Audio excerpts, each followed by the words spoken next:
Está em análise na Câmara um projeto de lei que equipara supostas ações de ódio às mulheres ao crime de racismo. Aprovado no Senado em outubro, o projeto chamado de PL da misoginia é definido como a conduta que manifeste ódio ou aversão às mulheres baseada na crença da supremacia do gênero masculino. Isso é o que diz o projeto. Mas como esse projeto pode ser ineficaz no combate a essa questão do ódio às mulheres ou a chamada misoginia, como diz o projeto, e pode também ameaçar liberdades civis? Sobre esse assunto, o nosso contato agora é com a advogada Beatriz Monteiro. Bom dia, doutora. Seja bem-vinda mais uma vez ao Jornal da UESP, primeira edição. Muito obrigado por nos atender. Bom dia, muito obrigada pelo convite. Doutora, quero começar fazendo a primeira pergunta para a senhora, porque esse PL 896/2023, ele equipara o ódio às mulheres ou a misoginia ao racismo. Na prática, doutora, essa equiparação, ela pode reduzir de fato os casos de violência, de discriminação contra as mulheres, ou corre o risco de ser apenas uma medida simbólica? Olha, eu não acredito que essa medida por si só vá reduzir os casos de violência ou de discriminação. Existe um risco real desse projeto acabar funcionando mais como um instrumento de censura do debate do que como uma solução efetiva. Até porque a própria Constituição Federal já veda qualquer forma de discriminação. Então, essa proposta acaba apenas refinando uma norma que já existe sem atacar a raiz do problema. Inclusive, os críticos, eles afirmam que esse projeto pode inflar a lei do racismo porque ele vai estar dentro justamente dessa lei, vai ampliar o escopo da lei do racismo, dizem os críticos, de uma forma muito excessiva. Quero ouvir da senhora qual o risco da banalização dessa lei ao incluir essa questão do ódio às mulheres nesse mesmo enquadramento. Olha, um cenário em que conflitos de gênero já são judicializados com frequência, existe o risco desse tipo penal ser usado como arma em disputas pessoais, separações, ações de guarda, alienação parental. Uma fala fora de contexto pode acabar sendo interpretada como misoginia, gerando uma investigação criminal. E a gente sabe que, infelizmente, a pena social, o linchamento nas redes sociais, vem antes do que o julgamento em si. Essa lei também pode acabar servindo como censura de forma ampla contra pessoas que não compartilham de ideais mais progressistas.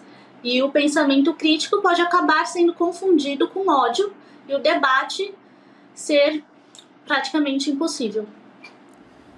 Inclusive, há quem diga que esse PL pode gerar insegurança jurídica, né? Já que esse conceito de misoginia que é aplicado por meio da Ana Paula Lobato, é a senadora que apresentou esse projeto, né? Ela é do PDT, ela coloca essa questão da misoginia, essa questão do ódio às mulheres, isso de uma forma, pode ser interpretado de uma forma muito ampla, né, subjetiva, doutora. Como é que a senhora avalia esse risco? O texto original passou por 6 emendas, justamente porque não descrevia de forma clara o que de fato seria considerado misoginia. Isso gerou muitas preocupações válidas. Constava no texto original apenas que seriam punidos os crimes praticados em razão de misoginia, sem explicar o que seria isso. Estava extremamente amplo. E mesmo após 6 emendas, o projeto ainda é subjetivo e pode sim tirar a seriedade da verdadeira misoginia, caso a lei seja usada para perseguir e punir oponentes, né, apenas por pensarem de forma diferente. Marcelo Rocha Monteiro quer fazer uma pergunta para a senhora. Bom dia, doutora. A gente sabe que tipo penal aberto, né, tipo penal com uma redação muito subjetiva, muito vaga, muito genérica, é sempre um perigo, né? Então, eu imagino, por exemplo, eu particularmente sou radicalmente contra a cota por gênero, tá? A separação de vagas, seja em concurso público, seja em universidade, né? Concurso público, então, eu acho um absurdo, por razões de gênero, né? Para mim, isso é uma forma de discriminação, né? Mas se eu faço esse discurso com esse tipo de lei em vigor, a senhora não acha que eu estou correndo o risco de ser enquadrado, né, como tendo praticado um ilícito penal? Bom dia, obrigada pela pergunta. Sim, vai virar uma espécie de censura, porque é um conceito muito subjetivo. As 6 emendas ainda não conseguiram refinar o que seria de fato misoginia.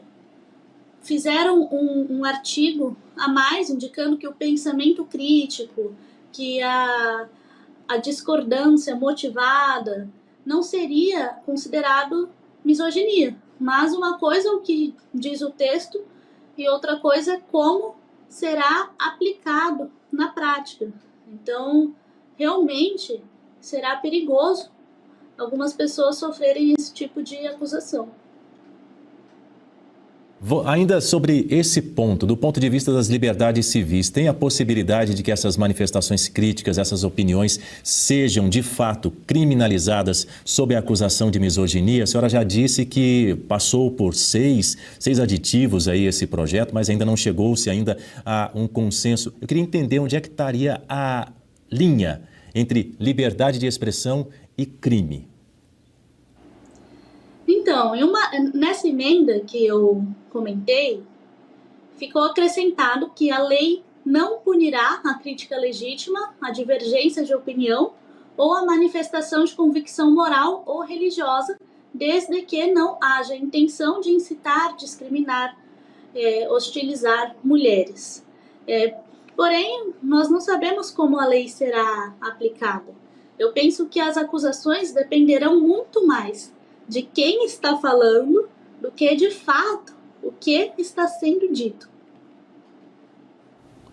Muito bem, eu quero agradecer a sua participação aqui, doutora. Volte sempre. Desde já, boas festas, um Feliz Natal, um feliz 2026 e nos encontramos aqui no Jornal do Oeste, primeira edição, no próximo ano. Muito obrigada.